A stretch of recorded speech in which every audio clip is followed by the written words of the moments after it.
Welcome back to the Arcopia Show. Today we're going to talk about crime in the decline. So, as things get progressively worse, the crime is going to increase. Seemingly good people will turn to do miserable things. The crime rate will go up, the amount of scams will go up, the people that you never thought would be stealing anything will go up. There will be much, much more of that. So, kind of a example of this is self checkouts at stores, grocery stores, and things. There are TikTok videos and jokes and all sorts of things from seemingly ordinary citizens, people that I went to the teller and she rang it in, and my groceries were $300. So I said that's too much, and I went to the self checkout. Haha. Laugh out loud. I see all these jokes and people literally stealing all the time. The amount of scams, like they were always bad. Like people think, let's do everything on the internet, everything digital, nothing in the physical world, in the metaverse. Well, it's just scam after scam after scam. So for me, I get it sucks having a business. It's almost not worth doing it. Like, not just government regulations and bullshit and fees and things, but when you have a business, you get targeted all the time because there's fewer and fewer businesses. So if it's not the government wanting to steal from you, it's anybody else wanting to steal from you. Anybody that thinks that they could get anything out of you, they're going to try. And if there's fewer and fewer businesses out there, then you become a bigger target if you're one of the holdout businesses, right, that hasn't failed under this, whatever you call it, fascist socialism, going on to communism type of deal, hyperinflation or just high inflation, bubble popping things. But for me, I get about 40 emails a week, and they're all scams. I don't even read them anymore. So sometimes it can be hard to get a hold of me. You have to write it in a certain way that I'll even look at the email, or if it has an attachment and I haven't talked to you before, it just gets instantly deleted. And it's just part of living in this digital fake world where it's all digital. So people think digital currency is a great idea. People think Bitcoin and digital everything is such a great idea. It's like, is it really? If you don't hold it in your hand, you don't own it, and you probably never did. I don't know. I forget who said that saying, but that stuck with me. And it is so true. When you go to the bank, if you want to pull out cash, they ask you a bunch of questions. It's your currency that you're holding in the bank, but the bank doesn't have any physical currency. If you want any sort of seemingly larger amount for some sort of seemingly whatever household purchase, if you want to buy a window package for your house and you want cash or something, and oh no, you got to wait till next Tuesday or something, they literally don't have cash in there. And they want you to do everything digital. So with e-transfers and things, if I do an e-transfer, my bank likes flagging things, and other people's banks like flagging things, and there's holds on things, and you literally can't operate in commerce. Now, I am told it's because there's so many scams, and it's for my safety. They literally like fine-tooth comb any transfer you do at my particular bank for everyone. Go through, and maybe 1 out of 2 transfers goes through, or 1 out of 4 gets flagged or hold until the branch is open, and then they phone you, and because there's so many scams going on, and like, are you sure? Do you know this person you're sending it to and stuff? And it's a big pain in the butt, but I can see the perspective of them and everybody living in the system, like all the 2-part authentication things on your everything you do online. I have all of that set up. Every security thing, it's such a pain in the butt typing in all these numbers and things and passwords and different passwords and changing passwords.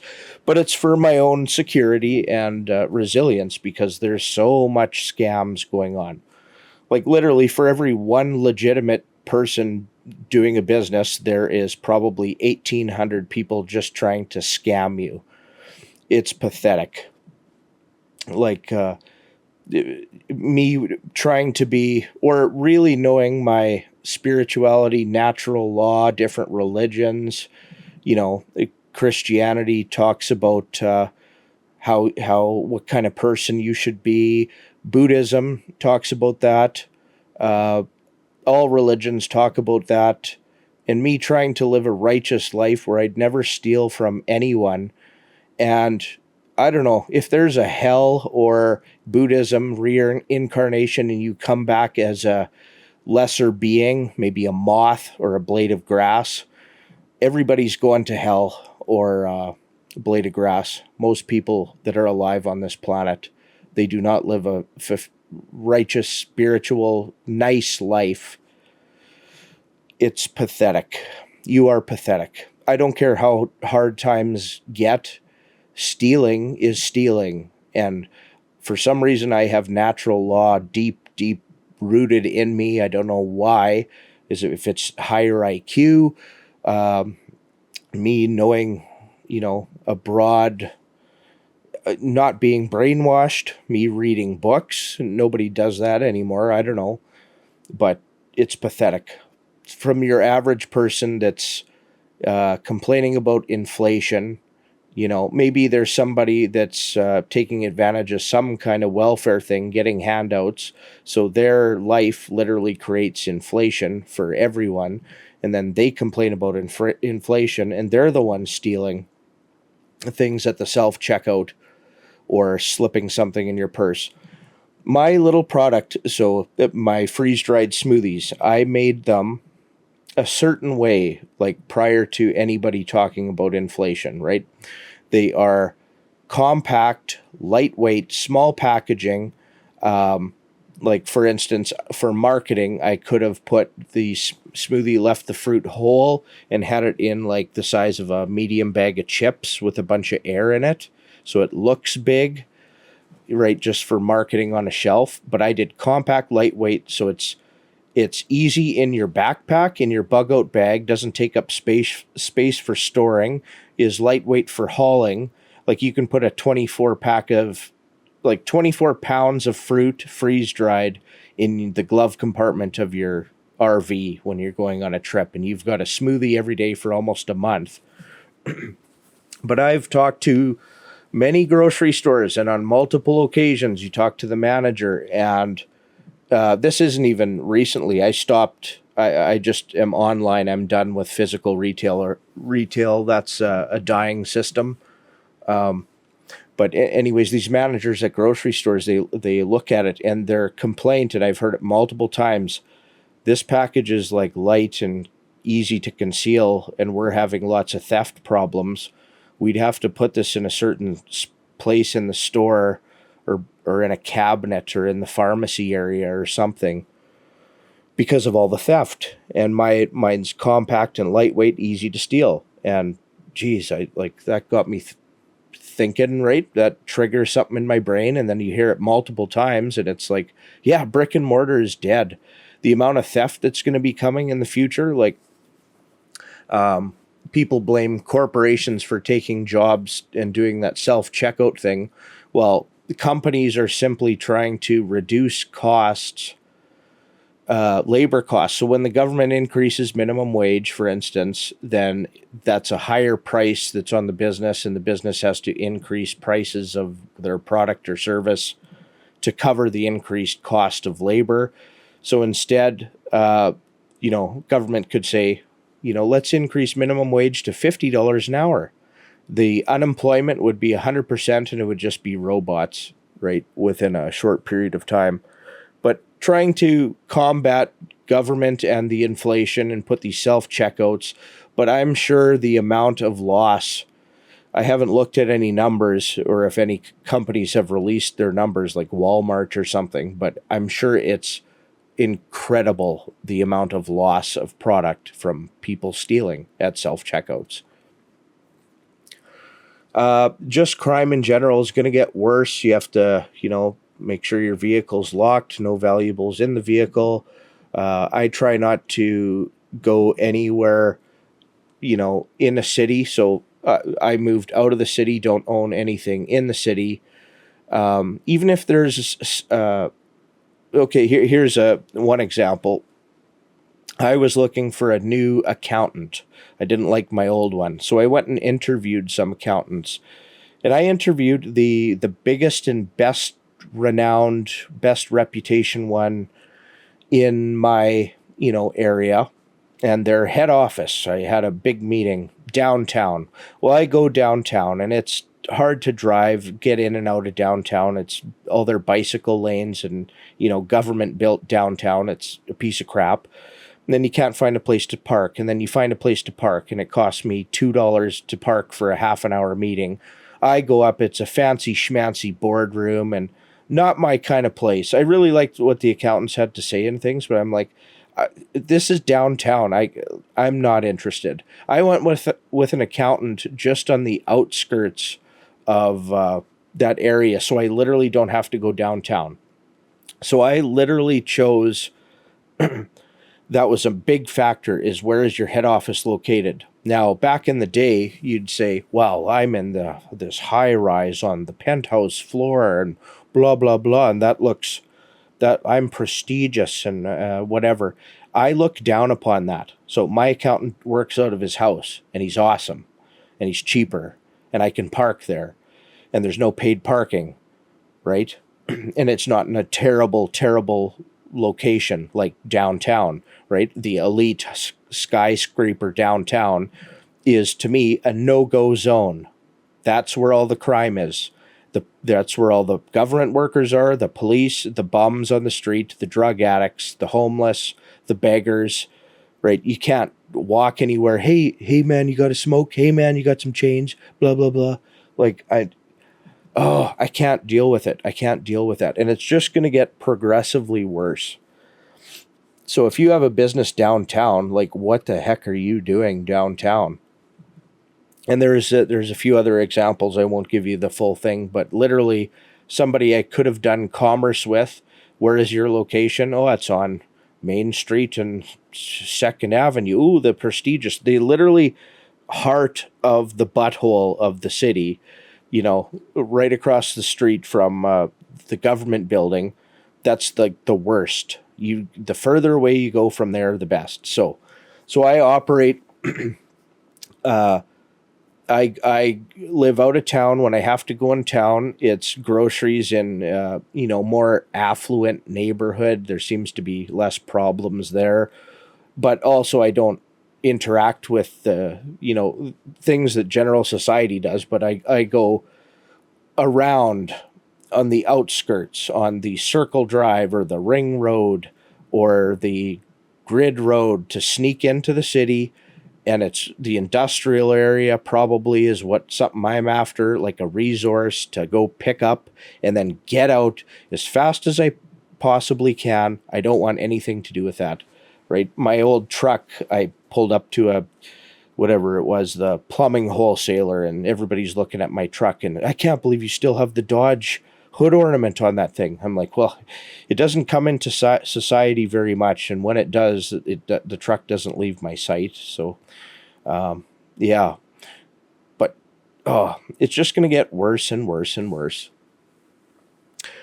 And yeah, let's all go digital. Let's all go in the metaverse. Let's all just be open to everything, not have anything physical, and whether it's a cyber attack or it's just more and more people looking for a scam, doing anything they possibly can to get money from anywhere they can. The mentality of people is going to get worse as their lives get worse and worse, right? They're not getting better, right, in the system we have. We do not have free market capitalism. We do not have strong, resilient, personally responsible citizens. We have fat, lazy, entitled scumbags that are going to get worse and worse, right? So people you probably never even thought would steal something, they're going to start stealing. And the sophistication in some of these scams, they just get better and better, right? It's an entire industry. And like it's a funny thing. I often thought, if I was to be a drug dealer, what's the best thing that would be if I was going to go be a drug dealer in the world? And the best thing is no business license, GST, PST fees, certifications, nothing, tax recording, like you have to record all of your transactions in bookkeeping and stuff in case you get attacked by the system, right? Back in the day, before we had this, pseudo fascism, socialism deal going into communism, hell on earth soon, you didn't have to record anything in a free market. Like for instance, Puerto Rico, if you don't want to record anything, keep any receipts, have any books, there's no tax in Puerto Rico. You don't even have to, right? Oh, that is, oh my goodness, the most freeing thing ever. But it's funny with all these security measures for all the online and the new scams and theft and things. It's like you have all these passwords and you end up forgetting passwords. Or did I change my password from this one or this one or this one? And multiple authentication things. What a pain in the butt. And then if you forget something, all of a sudden you're sending like more emails and there's more information going in your passwords in more places all the time, that you're open up to even more attacks. It's a crazy house of cards stupidity thing that we have all created. That back when, well, I looked at Bitcoin when it was $20, and then realized that, well, this is like buying nothing. And then, but if I had done Bitcoin, the biggest exchange in Canada was called Quadriga CX in Canada. So I actually did a test. I put in like $100 and I put it in Bitcoin and then sold it and changed it between exchanges to Litecoin, Ethereum, these other things, to and from, seed how it works, seed the fees, seed how fast, like saw how fast it was and everything. And if I had done crypto of any kind, it would have been on this Quadriga CX. That's where Canadians would put money from their bank account into Quadriga, and that was the Canadian exchange. Well, if you anybody recalls, I forget how many years ago now, but the young CEO or something of Quadriga, he either passed away or they said that he died suddenly, and he died with all the keys, and anybody that had money in that Quadriga exchange, poof, up and vanished, gonzo. So it sounds like one heck of a scam that they pulled, like literally took everybody's money, either killed a guy or faked his death or something, or something. But what a scam. You can't trust anything. I wouldn't trust third party. I mean, I wish you could trust third party things, but you can't. So bank bail-in clause. So in 2008, the banks were bailed out. So that's money printer, go burr, government prints a bunch of money and like instant super high inflation, and they bail out the banks. They bail out the banks with newly printed or digital money, give it to the banks. But now in Canada, at least, and I think it's US as well, there's a bail-in clause. So the next time the banks have a crisis and things look pretty dire for some banks these days, for a variety of reasons, but there's a bail-in clause. So if you have a deposit in the bank, in your checking or savings account, that's not your money. That's that's the bank's money on their balance sheet, right? With that bail-in clause, they can confiscate your deposits, and it's like a lot of it, almost all of it. So if you have whatever, $1 million or something in your checking account, they can take like 980,000. Don't quote me on these numbers if it's 96% or 100%, but to bail themselves out with their depositors. So literally, that's your money in there, but if there's a problem with their banking system that they screwed up on and the government screwed up on, that they'll confiscate your funds. So that could be stolen from you that way. So if it's not the government doing it, or a scam artist, or your own bank that you thought you could trust, or it's just, people are buttholes. Society is just, and it's just going to continue to get worse and worse and worse. So don't be flashy. Don't, if you have something, like stay undercover, kind of thing. Why would you want a fancy, flashy car or truck? I don't understand. Like, type of thing. You have simple vehicles. Don't go into society, be your own banking system to a point. I mean, I would also suggest whatever bank you bank with, whether it's a small one, a big one, a national one, a credit union, I would suggest opening up other like free bank accounts, free checking accounts at all sorts of other different banks. So I don't know, an online bank, Simply Financial, and then some banks that have branches. And I would spread your shit all over the place to mitigate the risk of it getting stolen that way, as well as just things in your personal possession. So cash, well, it's still here, is nice to have.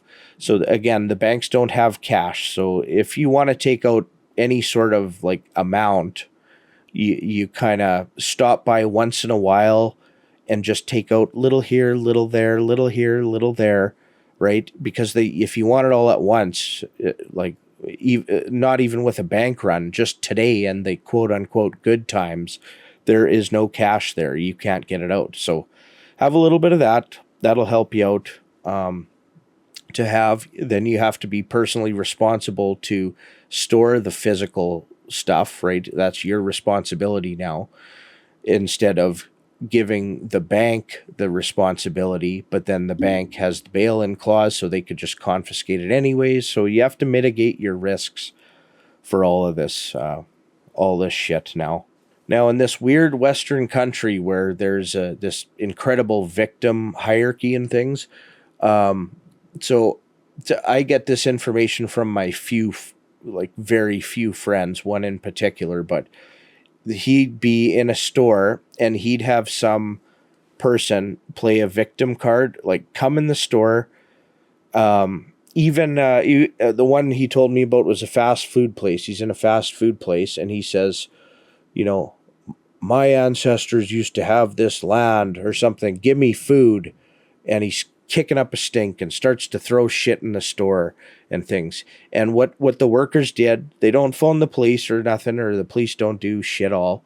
They just give him food. This guy got free food. Here's your lunch. You don't have to pay today. Another time, clothing store or something, somebody walks in and they just start like picking up stuff that they like, and on the way out picking up more stuff and just walk out.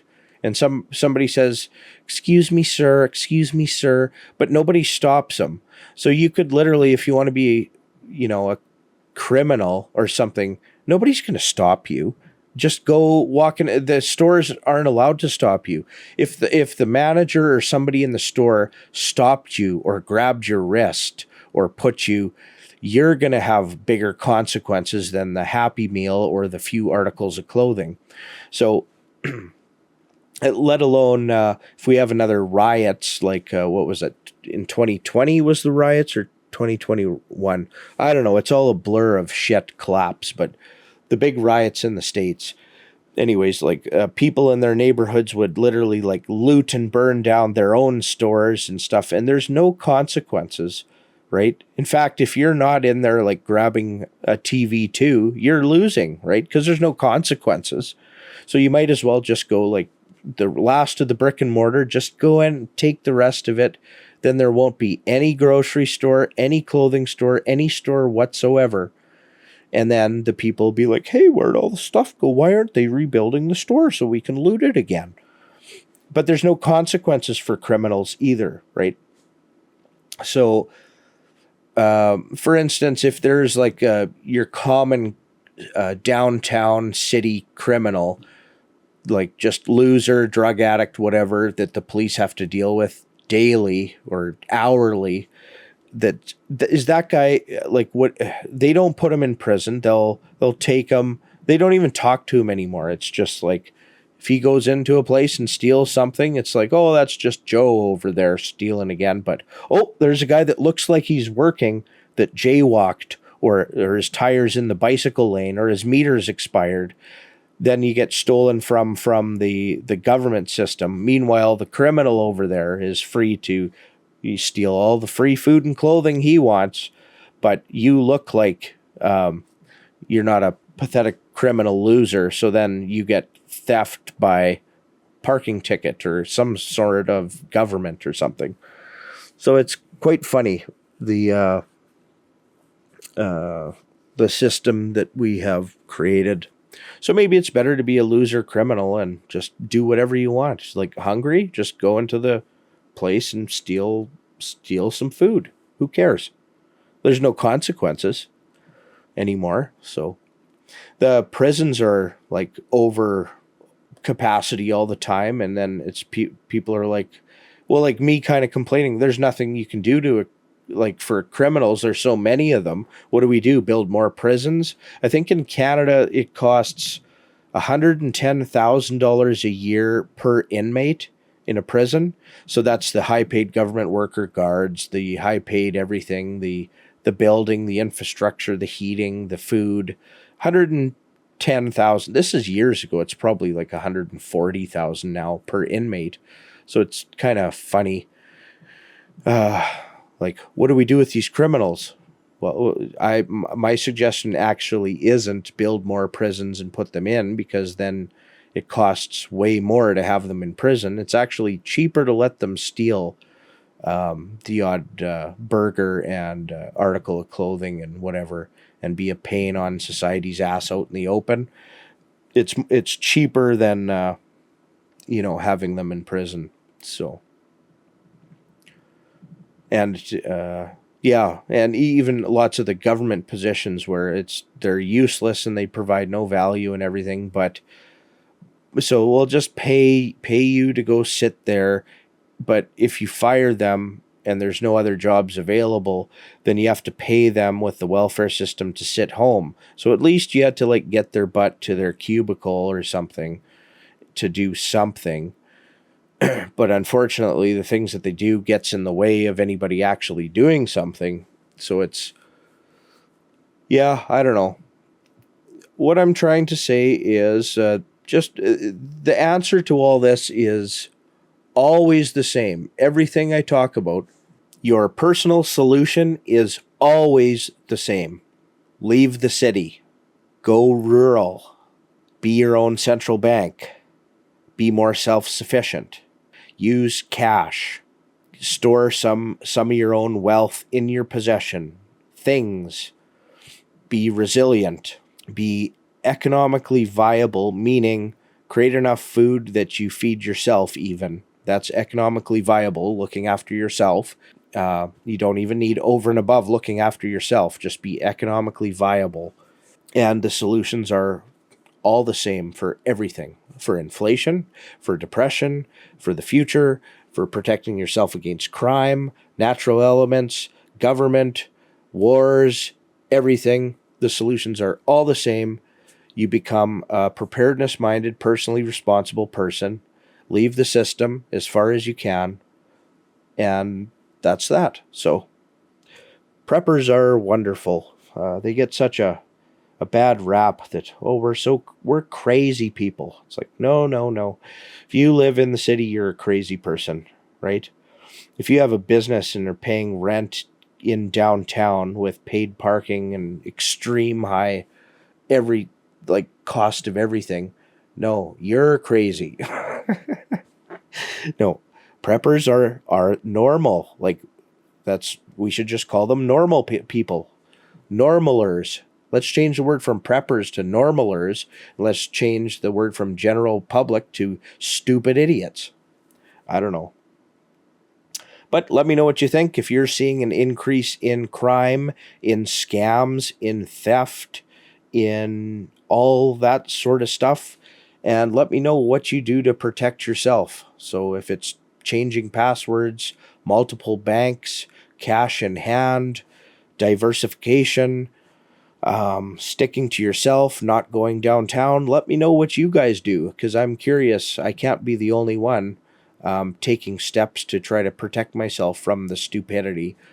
Um, yeah, and let me know if you're in Canada or US or Europe or where it is because it's essentially all Western countries. It's the same thing. It's very interesting. So I don't know if it's just human psychology or this whole civilization collapse, right? Or the whole, yeah, strong man created the good times. And then when you have the good times, eventually the weak men destroy it. And it's just a human, there's nothing, it's like science. You can't change humans. It's just a cycle. And everybody has to find out the hard way and whatever. Here we are. Fun stuff. Thanks for listening, guys. We'll see you next time.